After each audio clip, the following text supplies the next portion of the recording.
Hello and welcome. Thank you so much for joining me today. My name's Heather, I'm the Songbird Stamper, and I'm here today to show you how to make my amazing birthday calendar. I've made this using the hand-penned suite of products, the papers, the stamps and the dies, as well as this awesome stamp set, Days to Remember, for giving us the calendar. Full written instructions and loads of pictures are going to be available to my newsletter subscribers. So if you have already subscribed, you'll be getting this, a tutorial how to make this. And if you haven't subscribed, there's a link below. Just click on that link and you'll be sent a PDF tutorial. It's a little bit hard to show all the kind of pictures on this video, so I'm just going to show you how to make it from scratch. So what I've got to start with is a piece of, I call it grey board. It's actually the backing. It doesn't look very neat at the moment. It's the backing from a piece, like an A3. I had some A3 watercolour card and I just stole the back off that. It's quite thick and it's A3 length, and that's cut to 14.7 centimetres width. Now to score it, actually what I did was kind of cut a small groove, not going all the way through the cardstock. So it looks really rough, but we're going to try and neaten that up. Choose which side you want as your front or the back. I've got a kind of messy bit down here, so I'm going to cover this bit up. And I've got a piece of cardstock, coloured. This is the new Fresh Freesia card, and this is 29.7 by 14.8. It's scored at 21, 21.3 and 21.6. Like I say, all the measurements are going to be in the PDF tutorial, which you can grab just by following the link below and signing up to my newsletters. So, mildly score those. I've not used a bone folder. I don't want them to be really crisp. It's just to help round over that corner. And then I'm going to line this up on the bottom edge. And as you fold that over, then you're going to get that nice neat fold, and then it'll come down halfway down the back. If you wanted to cover the whole thing, feel free to do so, but I'm just covering the front section. Use whichever glue you find most appropriate. Got some Tombow wet glue, it just gives me enough wiggle room, but it sticks really, really well and solid on the final project.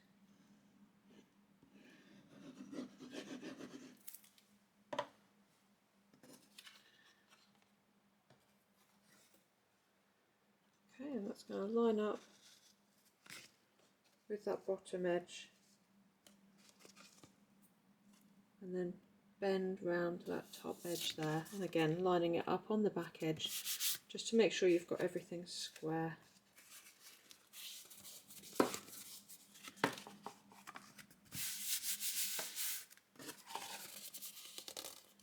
You don't want to lay this flat and then fold it, because you want the angle to be quite steep when you're sticking this over the top, because that's the angle that it's going to be when it's made. It's going to stand up like a teepee. Stick that down there, okay? And look how much neater that is now, just by popping a little piece of card over the top of it. Okay, make sure that's stuck all the way down. And I've got another piece of grey board, but this is thinner. This piece actually comes from the back of where our like glimmer paper and things like that, the specialty papers.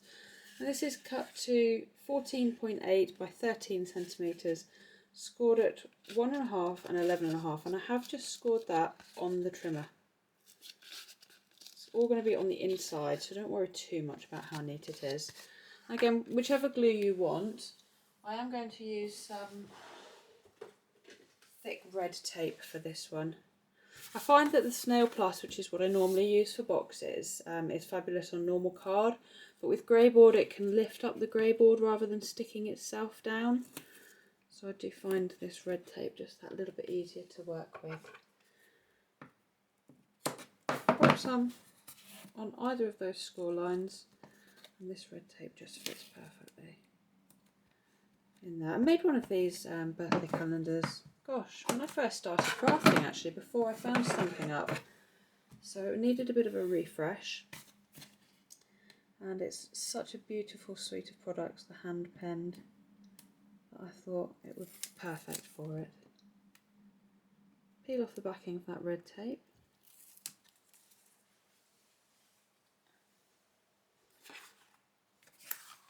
And then you need to line up where that scored edge is, fold the tab over, and that's going to stick down. I hope you can see that. You need to just line everything up, left hand side and bottom, and the same on that side there. And then that one's going to stick onto the edge of this one. And because this is the front, just make sure really carefully that you can't see any of that grey board through. And there's your finished base. Okay, as usual, I've forgotten a step.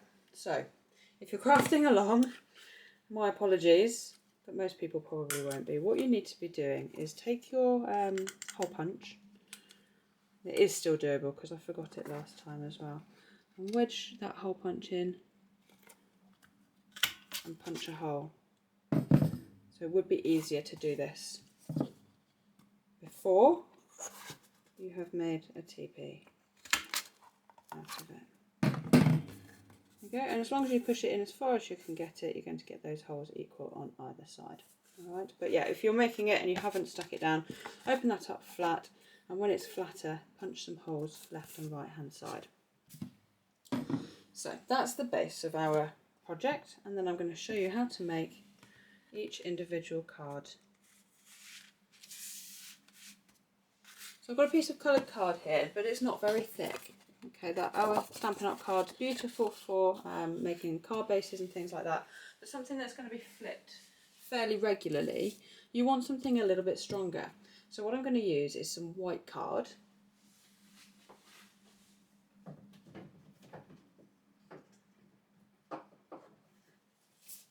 You could use the thick white card, thick Whisper White, but on the back of every single packet of Design Series paper is one of these. Now I keep these because they're quite useful for making things with. And we're going to need to cut this to 14.7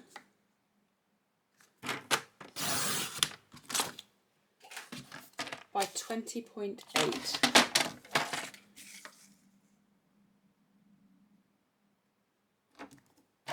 And that's the same size as my coloured cardstock as well. And then the two of those layered together is just going to give you the right thickness of card. Use wet glue, you use a tape runner, choice is yours. You just need to stick coloured card over the white backing. Like I say, you can use thick Whisper White if you don't have any of this. But it's a really useful way to use up things that might otherwise go in the bin. Now to figure out where to put the holes for this,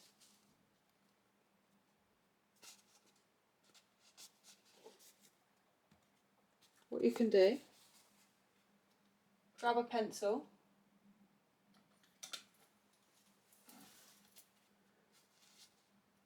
and what I did was actually measure the distance across with a ruler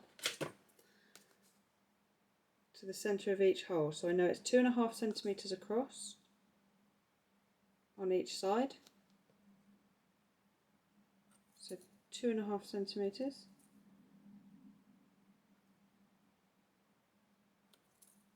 (14, 13, 12, 11.5, 2.5 centimetres, and then measure down from where you want this to lie. Okay, so it's going to be about there, so it's 1.5, and that one's a little bit higher actually, that's 1.3. Hopefully yours will be equal. I'm trying to do this on camera, which is always a challenge.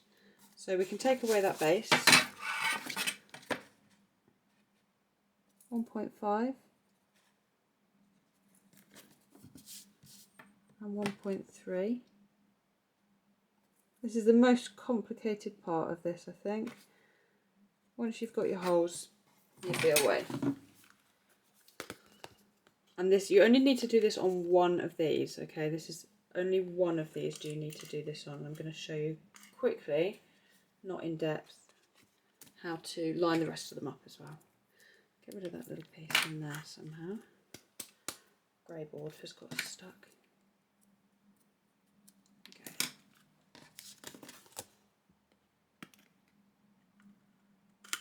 Okay, so you can line that up exactly then over the cross mark that you made with your line across and your line down. And then when you do the next one, let's pretend this is the next one that you're making. All you need to do is line up the top edge and the bottom edge, draw a circle, and that's where you're going to punch on the next one. Okay, and then all of your card pieces will have punch holes in exactly the same place. So what I've got next is a piece of design series paper and a mat of card. The design series paper is 13.6 by 15.1 and the coloured card is 14.1 by 15.6. Beautiful that side, and actually I nearly went with that side, but you couldn't see my stamped images very well. I was torn, so I went with the green side, even though this is gorgeous and actually would look perfect just on its own. You wouldn't necessarily need the stamped images if you didn't want to stamp them out and die cut them.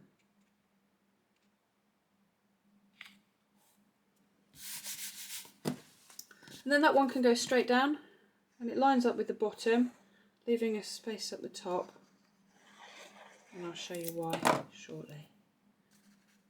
So just leaving myself a nice narrow margin. Oh, you can't see that, there you go. Nice narrow margin all the way around. Make sure it's nice and lined up. And that's there for you. So I'm going to move on now and use the Days to Remember stamp set to create our month of the year. So all I did earlier was pop online and have a look at October this year and find out what day of the month, the Monday. So what date the Monday, first Monday was the 3rd. So here's the stamp set. Let me show you on the case because it's a bit easier to see. It's this one here that we're going to work with, and it can be a little bit confusing because you've got lots of days and lots of numbers here. All I'm going to do is mask off that one, the 2, because I know my Monday is a 3rd and I want this calendar to run Monday to Sunday. In the stamp set you've got also Sunday to Saturday, so you could work Sunday to Saturday, but I'm doing Monday to Sunday. And I know the Monday is the 3rd. Okay, so I want that at the far left hand side so that it would line up underneath the N. Then what I'm going to need to do, I don't want 2/3 in the month, a 3 there and a 3 there, so I'm also going to mask off that section. Okay, 1, 2, 3, 4, 5, 6, 7, 8, 9. Can you see how that goes? Now the really good thing about this stamp set is you don't actually need to mask anything, because it's the stamp set, 7 days of the stamp set is equal to the width of the stamp pad here. So I know I want my 3rd. I'll lift that up to the camera and maybe you'll be able to see that. 1, 2, 3, 4, 5, 6, 7, 8, 9. Because my Monday is the 3rd. Ink that up. This is Misty Moonlight. So you do need to be a bit careful when you ink it up, just to make sure that you don't get ink on the numbers that you don't want. And then line this up on this little piece of white card and press that down. This little piece of white card is 6.9 by 5.8. It stamps beautifully. Oh, well, let's leave that out because we need to do the rest of it, don't we? And then I've got my Monday to Sunday stamp. I'm going to line that up.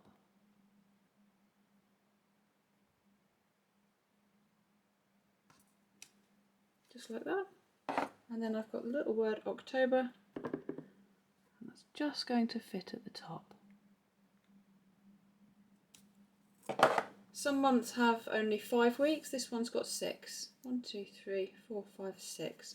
So the October is a little bit of a tight squeeze. You look at July here, you've got much more room at the top because it's only a 5 week. But I'd rather the pieces of card all the same size, just makes it easier to demonstrate. So that's going to layer onto some brand new pale papaya. Such a gorgeous colour. A little bit of glue down there. And that is measuring 7.3 by 6.2 centimetres. This is all in centimetres. Anybody who works in inches, sorry, I can't do precise. So I could do, but it'd take forever. Google has a really, really good conversion, but point centimetres don't often tie into inches all that well. Okay, so that one sits onto there. Now this piece of card is 9 by 7.2, it's just that little bit bigger, and that's going to lay flat onto that one.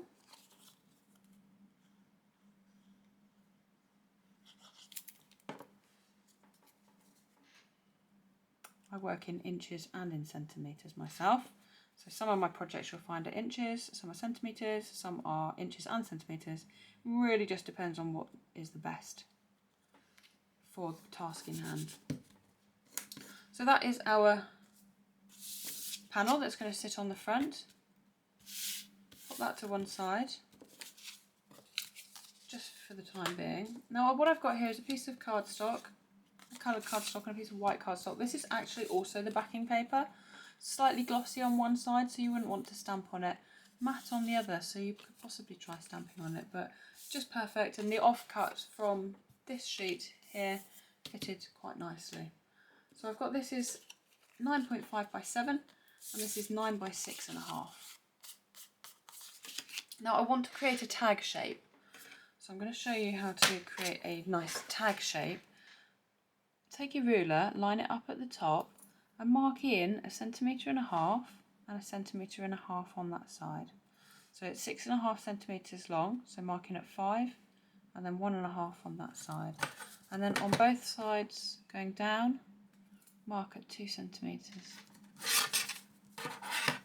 You can make this tag as whatever size you want, but I found that this just gave me a nice kind of taper to the edges, and then all I'm doing is trimming between those two. Okay. You might want to use a rubber just to rub out any pencil marks that you've made on that one. And then that's going to stick straight onto our white card for now. This is the easiest way I have found to do this. Stick that straight on, measuring up the bottom. Just make sure you've got a nice white border all the way around the top, the bottom and the sides. Make sure it's nice and equal. And then when that starts stuck down, all I do is take my scissors, line it up, try and put the edge of my blade so that I've got the same border, and trim. Just doesn't need to be all that precise. Just easier with a bigger pair of scissors. Try and keep your hand fairly steady and try and cut a nice straight line there. Come on, bits. I'm going to punch a hole just in the top, using the little side this time. Now for this coloured cardstock, you want to try and choose light colours because you want to write all your birthdays on here, and that's the way I do it. I write the date and the person, and then I haven't done that yet on this one because I don't want to tell you when everyone's birthdays were, but that then will slip inside here because we're going to pop this up onto dimensional strips. So I've got some of these gorgeous dimensional strips which are just perfect for this job if they hadn't stuck to the carrier bag.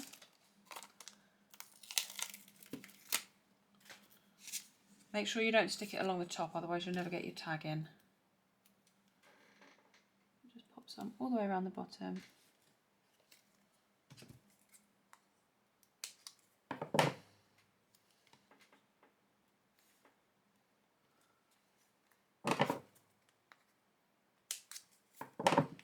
And up both those sides there as well.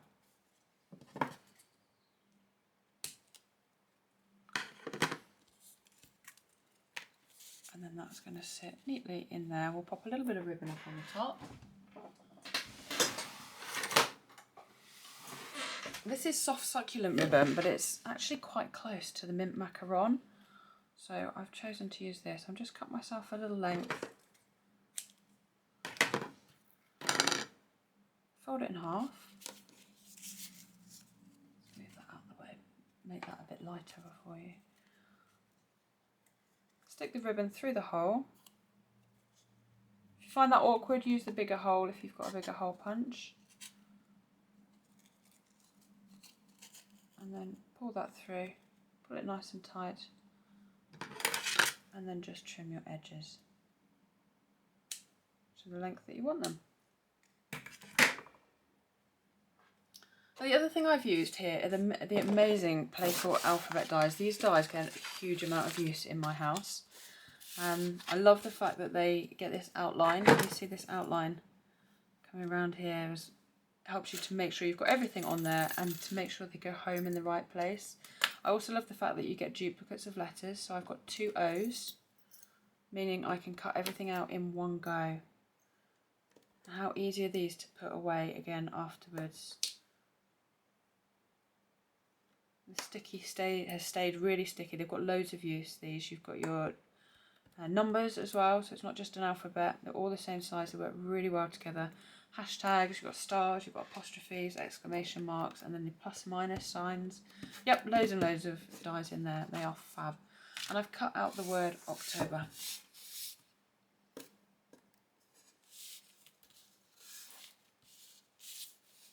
So I'm going to line this up. And I'm going to attempt to stick this down on camera. I don't know whether I'm being brave or stupid by trying to do this. I should have done this before. But I wanted to show you how wonderful these little dies are. Now I use the take your pick tool sometimes to help me line these up. So I can see I've come a bit far to the right here. The take your pick tool's got some putty on the end and it's got a little bit here, so you can take those apart and use them separately. Otherwise the putty section can be a little bit awkward to, it kind of sticks to it, and how do you get it off? That's what I'm trying to say. So if you use the 2 of them independently,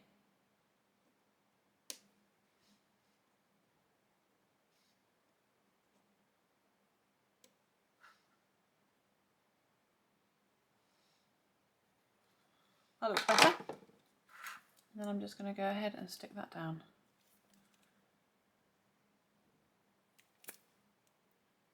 You can decorate this however you want.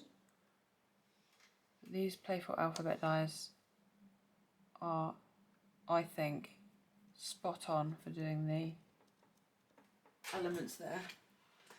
Just trying to remember how much they are. Let me just see if I can find them in the catalogue. Yeah, so here they are, playful alphabet dies, £32. Duplicate letters include A, E, I, L, N, O, P, R, S and T. You get loads of duplicates in there actually then. £32, they will last you a long time. Really good for scrapbooking as well. That's what they've been mostly used for in my house. So I'm just trying to line up that bottom edge, making sure I don't come kind of a wonky line.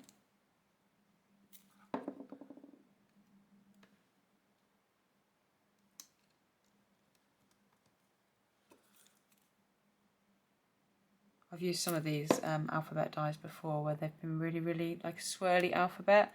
They can be a bit of a nightmare to stick down with liquid glue, but actually this one's okay. This one's not too bad at all. It's just the right thickness.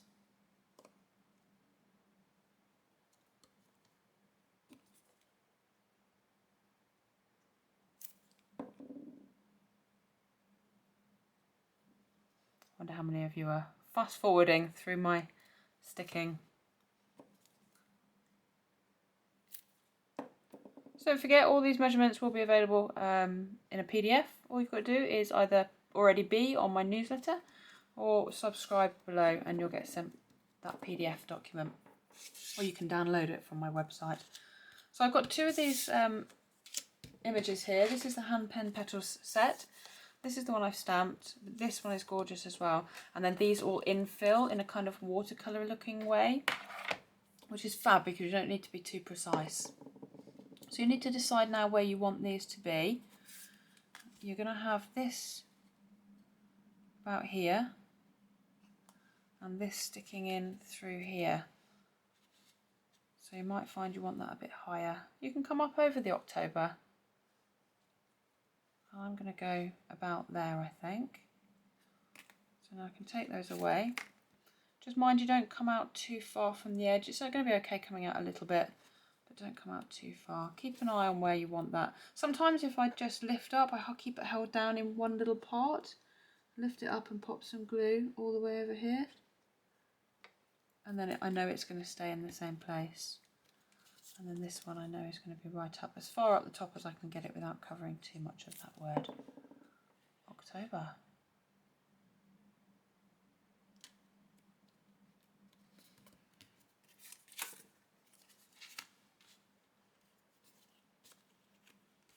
Okay, peel off the backing of this one.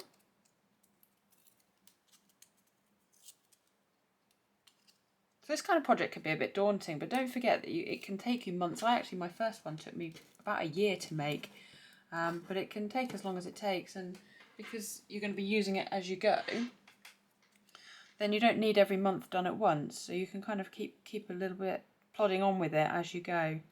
That's going to stick down just onto there, and that one will slip nicely in there. You write all of your names and birthday dates on here. You could ring the dates that you have birthdays as well if you wanted to. And then next year, all you need to do is take another piece of card, lay it over the top, and that is good to go again for another year. You don't need to make a whole other page. You just stick another calendar over the top of it. And then what I've got here, I'm hoping you can see this. Let me just double check. Yeah, so these are like a split ring, I think they're called. I'm not sure. It opens out just like that. Clips back together again. Do a little bit of hunting. This is from, I actually just had them in the drawer. I think I got them from Hobbycraft here in the UK. So August and September. But the next one, next month on, is we've just done October. So open the split rings out. Pop the holes,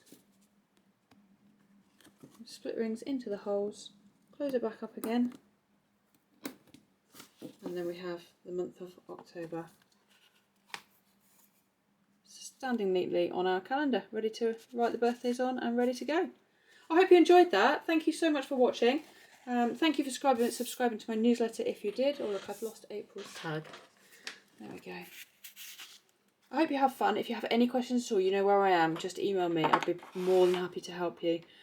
Try and find a way forward. So thanks very much for watching. Take care, look after yourselves, and I'll see you all again very soon. Bye for now.